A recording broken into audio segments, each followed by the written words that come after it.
I gotta know, for my meat eaters out there, how do you like your steak cooked? Right now, you're gonna learn how Jazz Texas cooks theirs. Here's a peek at that and other new food menu items.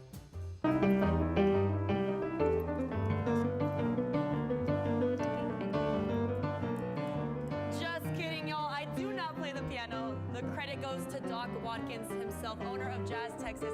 We are here because we're gonna cook up something delicious from their new menu and have a good time. Doc, thanks for having us. Y'all, the steak is going on the pan. I'm with the head chef of Jazz Texas, Nick Ortega. Thank you so much for having me in your kitchen. What an honor. Thank you for coming. So you're teaching us how to make is this a filet mignon cut? It is, center cut, it is. So why is it important to start? You already had heated the oil and started, you said we're gonna sear this. We are. So searing the steak locks in a lot of that flavor in there and allows it to stay inside the steak and not in your pan. So perfect. And what goes into your steak? Because I've heard it's pretty good. Thank you.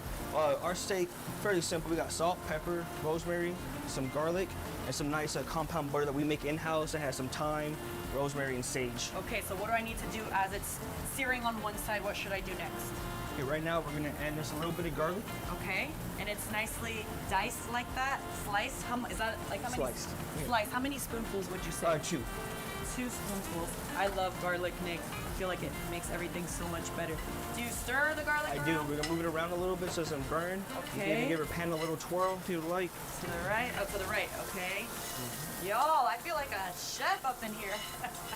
Okay, the garlic is cooking. I'm sorry if I burned some of it, but while this is still searing, getting the juices marinated there. What temperature, or like the flame looks pretty high, is that how it should be? Yes, we go about medium-high heat right here. Because we don't want to burn the garlic, we still want to cook the steak. Okay, well, garlic, some of it's getting a little crispy. What's next, Nick? Now we're gonna flip over the steak, Okay. and we're gonna add our rosemary on top and butter. I hope I make you proud, Nick. I know I'm Oh, you kind of will. making some of the garlic crispy here, but Well, y'all, makes it that better. looks so good. Okay, and what's next? Now we're gonna add the rosemary sprig on top. Okay, why is that? It's gonna add some flavor in there, Like let it base a little bit. On the steak or here? Right on top, yes. Perfect. Okay. And then right after that, we're gonna add 1 spoonful of butter. Of this big spoon? Yes. Y'all, now that is delicious. What's in this butter? We have some thyme, rosemary, a little bit of pepper, and sage. Okay, I'm gonna hook myself up because I just love butter. Okay, y'all, put it on there. Is that good? That's perfect. Now we're gonna tilt our pan down about 45 degrees and start to baste. I want to watch how you do that. Of course. So we're gonna drop the filet down. Wow. What do you we're call start- this technique? This right here is called basting. We're basting the filet. We want to get that garlic nice and toasted flavor in there.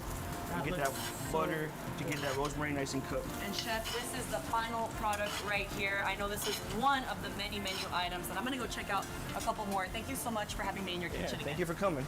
Doc Watkins, I just grilled up an amazing steak with Nick. It looks so good, but tell me about these other menu items. We've got such a great menu, Roma. Our staff works so hard in the kitchen. We've got our filet Diane, there's steak dish over here, our seared scallops over here. We've got the Marcona almond chicken with the classic risotto over here. And then my personal favorite, new to the menu, is the raviolis, which we make from scratch by hand every day. None of this store-bought hocus pocus. It's And fresh, right? And I heard the person who makes them is really excited and loves to do it, so that is awesome. And people can come here to order dinner, but also, obviously, we started because I was like fake playing the piano, but you have shows here that the audience can totally take advantage of. Yeah, 7 shows a week and full kitchen.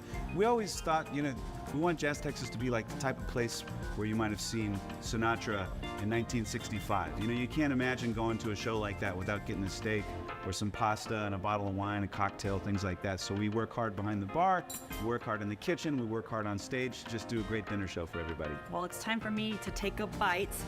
What days can people come out here, Doc? Tuesday through Saturday, we've got 7 shows a week. That is so good. Thank you so much, Doc, for Thank you, your time. Roma. It was good. I definitely burnt the garlic, but y'all, my favorite thing I had was the ravioli, so I highly recommend it. You know what? We might not have dessert for you right now, but we have something even better.